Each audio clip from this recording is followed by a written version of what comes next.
It's Monday, January 31. This is the news on PBCJ.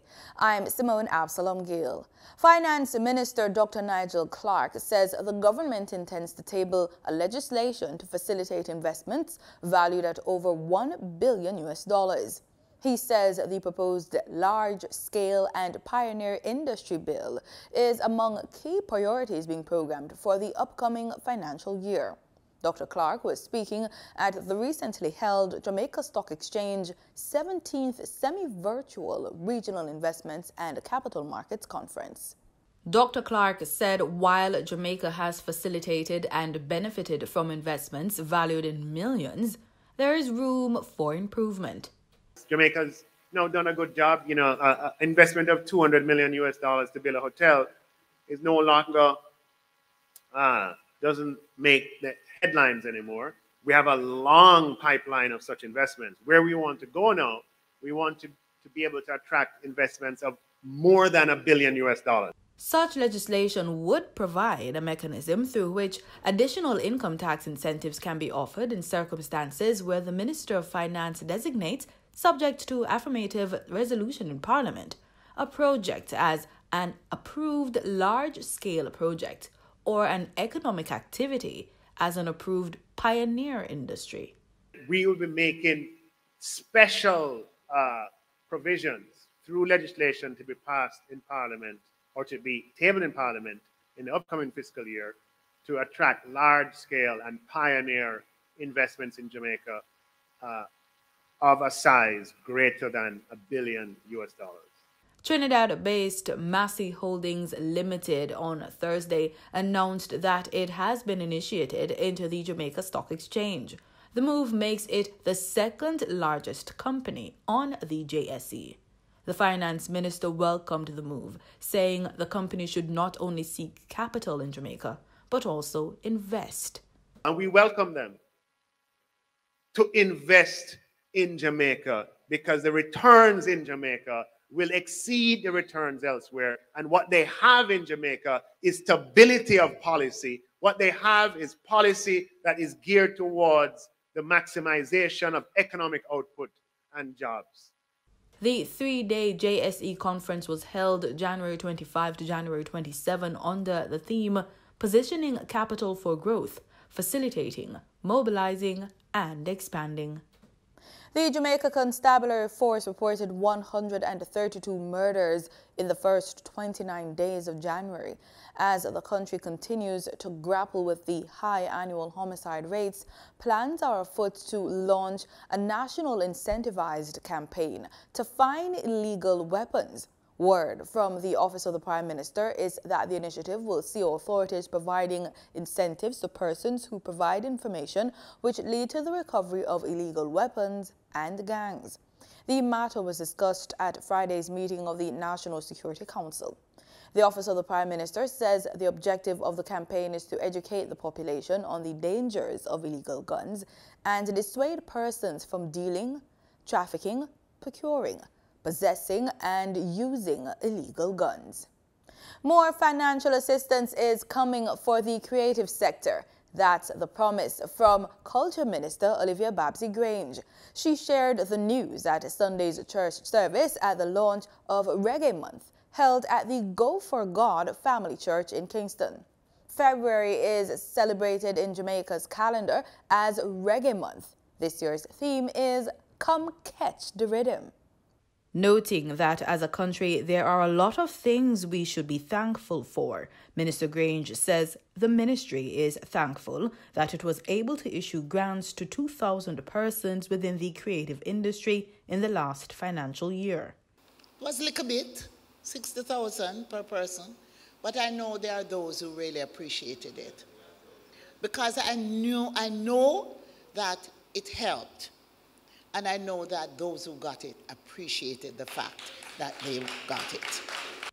Minister Grange says funds have been earmarked to provide capacity strengthening of the various organizations that support the sector.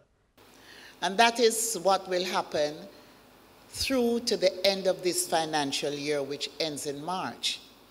But I am going to go for more. And when I get more, you will get more.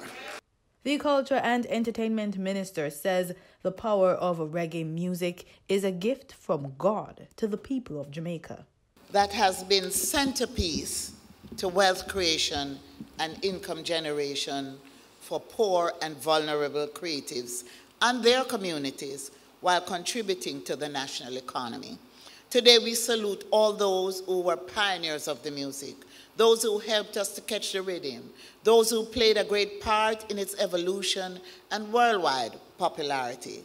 It is because of their collective creative genius why we can today celebrate City Kingston as a UNESCO-declared creative city of music, and why reggae music has not only been inscribed by UNESCO as an intangible cultural heritage of humanity, but widely regarded as the most potent musical force on planet Earth. Reggae Month will see a string of virtual events, including discussion seminars and concerts, one of which will see Sizzla in concert with a 35-piece orchestra. Acknowledging that time would not allow her to outline the program of activities, she urged persons to download the Reggae Jamaica mobile app to keep informed. Oh yes, you are enough. Oh Lord, yeah, yeah. Jireh, we know that you are enough. 70 young Jamaicans participated in the National Youth Parliament on Monday at Gordon House. The theme for the sitting? Evolve. The National Youth Parliament of Jamaica started in November 2003 as a non-partisan initiative aimed at providing youth from across Jamaica with a forum to express their views, network, and debate on issues of concern in the House of Representatives. Member from St. Thomas Western, Ashagay Mullings, got the ball rolling with her suggestion on how to get children back into the learning experience. She says some students are still not fully engaged. Mr. Speaker, for example, in some households, there's one device and 3 children. This is the harsh and current reality of many rural youth. I have seen children suffer from not having access to a tablet, a smartphone, or a laptop, and trust me, it pains my heart. My policy prescription is to host booster sessions dubbed as Back in It. In rural communities to help students who are being marginalized. In order to actualize these booster sessions, we will need to partner with active youth clubs and NGO entities. Starting in St. Thomas, we will need to partner with the St. Thomas Parish Youth Council, Governor General, I believe, ambassadors from the Surrey County, and train teaching professionals. Central Manchester's Josie Bryan questioned the effectiveness of the education system overall. Honorable members, if our marginalized youth have the resources, or so we say they do, why is there still an education disconnect? I have 2 hypotheses. 1, our campaign is not effective in reaching out to all our marginalized youth. 2, clearly, we have not considered all the conditions required for an effective teaching and learning experience. Mr. Speaker, this government does not merely make claims based on just online statistics. From personal consultations with residents in my constituency, Manchester Central, 75% of the respondents had devices. However, they also said that if it wasn't for Google, they would have failed their examinations. The remaining express still have not received any devices. Mr. Speaker, this cannot continue. The effects of the work-from-home order was also discussed. I propose that this Honourable House, Madam Speaker, intensifies its public education efforts around domestic violence through schools, workplaces, and active community groups. The work-from-home order has exacerbated a surge in domestic violence against women and children. Even more detrimental is that now the victims are relegated to confinements into households with these perpetrators. According to the Jamaican Gleaner, just 9 days ago, the resounding headline was domestic violence increases amidst the pandemic. Madam Speaker, if we are not a part of the solution, then automatically we become a part of our problem. We now get our daily market updates and news in this quick business report with Gabriel Thompson.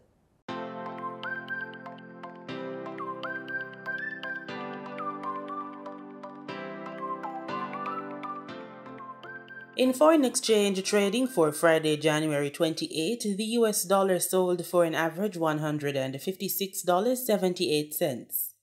The Canadian dollar ended trading at $124.51. The pound sterling traded for $211.16, and the euro sold for an average $177.32. In Friday's trading session, the following reflect the movement of the JSE indices. The JSE index advanced by 3,294 points to close at just over 400,000 units. The junior market index advanced by 26 points to close at over 3,000 units. The combined market index advanced by 3,318 points to close at over 400,000 units, and the All Jamaican Composite Index advanced by 2,421 points to close at over 400,000 units. Overall market activity resulted from trading in 107 stocks, of which 51 advanced, 40 declined, and 16 traded firm. Stocks advanced for 138 Student Living Jamaica Limited, 1834 Investments Limited, and AMG Packaging and Paper Company Limited. Stocks declined for Access Financial Services Limited, Burrito Investments Limited, and Blue Power Group Limited. Trading firm were CAC 2000 9.5% preference shares, Caribbean Cream Limited, and Caribbean Flavors and Fragrances Limited.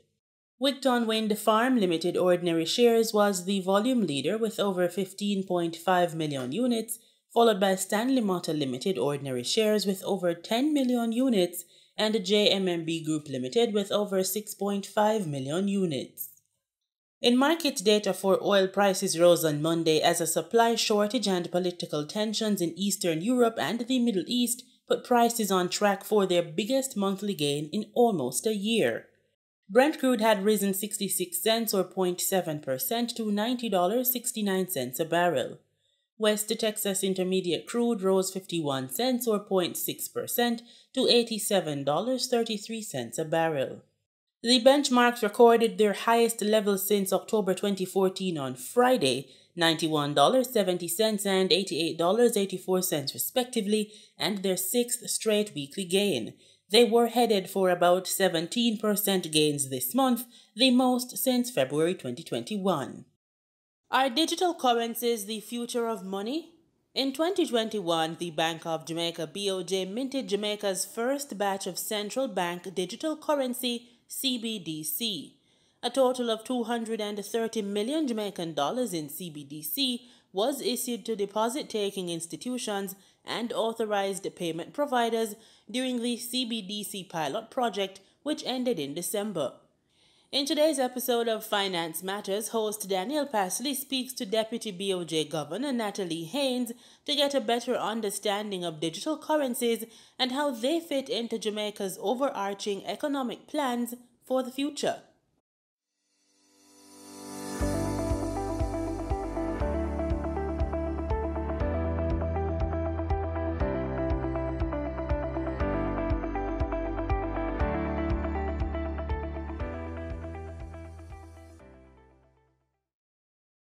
Welcome, Mrs. Haynes, for coming on the program. Thank you, Daniel. Happy to be here, and good day to your viewers. Now, let's get right into it. What does digital currency mean? Okay, so central bank digital currency is basically currency issued by the central bank in electronic or what we call digital form.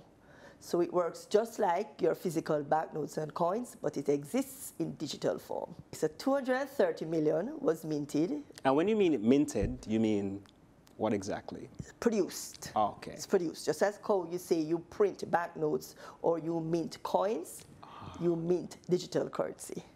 So 230 million Jamaican dollars was minted, in August, and we have not yet issued that to deposit-taking institutions or authorized payment service providers. That will be done later on this month.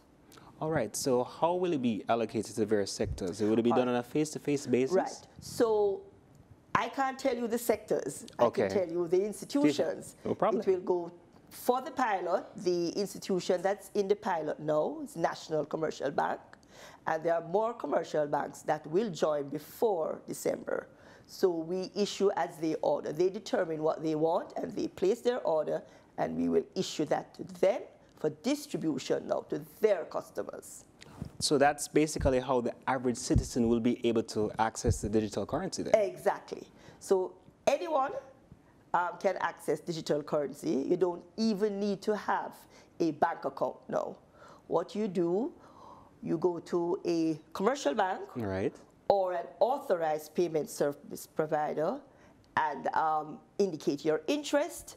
And of course, the information that you would need to provide is very simplified under the Know Your Customer requirements, which would include your name, address, date of birth, TRN, and a valid government-issued identification. For some persons, they may be hearing digital currency, and they might, mix it up with cryptocurrency or blockchain technology. How is it different from all those? All right. So cryptocurrency is different from central bank digital currency because cryptocurrency is not backed by a central authority. Okay. CBDC is backed by the central bank, in this case, Bank of Jamaica. Blockchain is a type of technology that persons can use for either cryptocurrency or CBDC. But Bank of Jamaica will not be using that technology. And how will digital currency help Jamaica to become more prosperous, so to speak? Okay, so on many factors. So we all are all aware of the government's thrust for digital transformation of the entire economy. So this is just our part that the central bank is playing there. But the key focus that we're looking at is financial inclusion. Ooh. Yes. Financial inclusion, that sounds like a very high-level type of term. Not really. It's just there are many persons in Jamaica that are unbanked. Right. Or what we call underbanked. Underbanked means yes, you have banking services, but limited, and you are hardly using it for whatever reason. So we are trying to target those persons in the first instance to come into the formal financial system. Okay. Right? And by enhancing financial inclusion, more persons have access to financial services. And how can we find out some more information about digital currency? Okay, so I'm actually working with my communications team on a dedicated page on our website, but there's still information on there, and you can just go on the website, put in CBDC in the search, and the information that we have currently on the website will come up. Thank you, Mrs. Haynes, for sharing some pertinent information about central bank digital currency. Thank you for having me, Daniel. It was my pleasure. And with that, we close this Monday edition of the Business Report Inside the News on PBCJ. I'm Gabrielle Thompson. Pleasant viewing. We turn our attention to news across the region. In St. Kitts and Nevis, head of the COVID-19 task force, Abdiaz Samuel, says the country is considering revisiting the COVID-19 positivity rate threshold for cruise passengers due to call on St. Kitts. Andre Huey reports. Head of the COVID-19 task force, Abdiaz Samuel, said Wednesday that they are considering revisiting the COVID positivity rate threshold for cruise passengers on ships due to call on St. Kitts. Mr. Samuel explains how the positivity rate threshold works. What happens, even before pre-COVID situation as reported by Public Health, ships have to give the maritime declaration form. They have to do this, I think, 24, 48 hours before they come into the port, next port. And if they meet the criteria, regulations for the particular port that they're going to, then they will be granted pratique, meaning that yes, they can dock and they can disembark, etc. Now, if they don't meet that and there's a concern, then they will not be granted pratique. not being granted fatigue means that they will not be able to dock at our ports and disembark, etc. St. Kitts Nevis, as adopted by our Federal Cabinet of Ministers, has a threshold of a 1% positivity rate on the ship. With that 1% positivity rate, if the ship does not meet that 1% positivity rate, then that means the ship may not be able to dock. Mr. Samuel said the consideration of increasing the threshold will be determined by the government of St. Kitts Nevis. Where do we want to go? We have been discussing in terms of increasing the threshold. I cannot say to what number because that has to take another round of discussions, and then this has to be taken to Cabinet. And the Federal Cabinet will determine whether we are at a stage where we can absorb that particular risk in the country by increasing the threshold of the positivity rate percentage in St. Kitts and Nevis. It is our understanding when we engage about what is happening in the region, in particular in the other OECS countries, we also learned that Bahamas, in particular, talking about the English speaking, Bahamas has a 2% threshold. So some research is going to be done to see what has been the impact of having a 2% threshold in your country.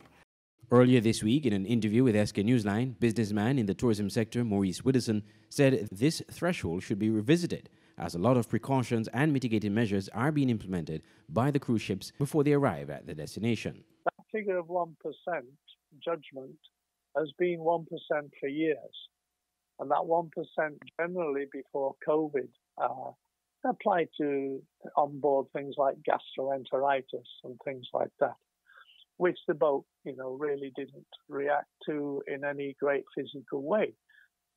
But with the advent of COVID, the boats have reacted phenomenally and spent literally hundreds of millions on isolated sections of the boat, completely changing the air conditioning, having full-time doctors on board the boats, 24-hour guaranteed isolation, and some boats are doing daily spit tests for rapid testing. Mr. Samuel explained that currently the task force has been flexible in allowing some ships to dock if they have a positivity rate of up to 1.7%, which is slightly above the threshold. Andre Huey, SKN Newsline. For the third time in a week, persons in Trinidad and Tobago felt the earth shake. Saturday morning's earthquake was felt in communities as far south as New Grant and north as Diego Martin and Bethel in Tobago. Here with the details is Terrian Brown Campbell. Did you feel that? Did you feel the earth shaking? Were the questions that came from many quarters across social media platforms and in person on Saturday morning. This was in response to the 5.0 magnitude earthquake that occurred around 9:30 a.m. Lead seismologist of the Seismology Unit of the UWI's Seismic Research Center, Dr. Rodrigo Contreras, confirms Saturday's incident was not the first for this week. The first two events of the week, they were felt, but not as widely as the one this morning. The magnitudes were actually larger than the one this morning, but they were located in an area a little bit farther from the island. He says the quake was located between the islands of Trinidad and Tobago. There is no evidence that something larger will come. Maybe we will feel some shakings, but there is no evidence that something will produce like buildings to collapse and stuff like that.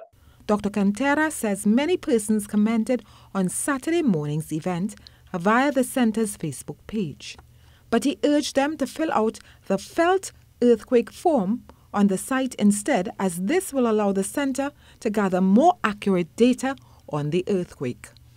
Terry Ann Brown Campbell, TTT News. In sports, we open the innings with cricket. West Indies won the T20 International Series in a dramatic fashion on Sunday. The fifth and deciding match at Kensington Oval, Barbados, came down to England needing 20 runs from the last over. A win wasn't in the script for the visitors, as Bajan Jason Holder took 4 wickets in as many balls as West Indies beat England by 17 for a 3-2 series win. Holder finished with figures 5 for 27 in 2.5 overs. And in football, Jamaica's hope and dreams for qualifying for a spot in the 2020 FIFA Qatar World Cup slipped further on Sunday as the Reggae boys were edged out 2-3 in a away match against Panama. The boys will next play Costa Rica at the National Stadium.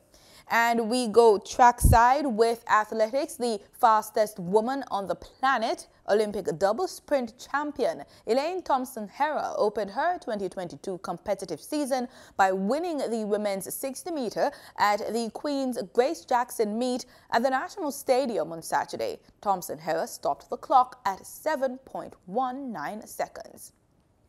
Sport Minister Olivia Grange and Tourism Minister Edmund Bartlett recently hosted a press conference for Jamaica's bobsleigh team. Earlier in January, news emerged that the island qualified for 3 sledding events in the 2022 Beijing Winter Olympics. Jamaica will compete in the 4-man, 2-man and monobob, a new 1-woman bobsled event at this year's Games. Marlon Samuels has that story. The press conference was hosted at the Kingston offices of the Jamaica Tourist Board, the JTB. It brought to the table key stakeholders, among them Jamaica Bobsled and Skeleton Federation President Christian Stokes. He thanked the athletes and their support staff. The athletes that will be representing Jamaica, I want to call their names and honor them and have them recognized. Jasmine Fenletter, pilot for the monobob. Shanwayne Stevens, pilot for the 2- and 4-man. Nimroy Turgot, Rolando Reed, Ashley Watson, and Matthew Weckpe. They represent modern Jamaica. That is to say, they represent Jamaicans from in Jamaica and from her diaspora. I want you to know also the names of those who have worked tirelessly and voluntarily for this land. Darcy Parkins, Jamaica Bobsleigh and Skeleton Federation Vice President of Finance and Administration. Natalia Stokes, my most problematic member of the executive, Vice President for Brand Management and Communication. Wayne Thomas, our push coach and chief technician. Pat Brown, head coach. Mark Silver, high performance director. Dr. Joe Brown, our physiotherapist. PC Harris, our creative consultant. And Kathleen Paluto, our PR consultant. Minister Grange channeled the national pride associated with Jamaica's unlikely bobsled movement.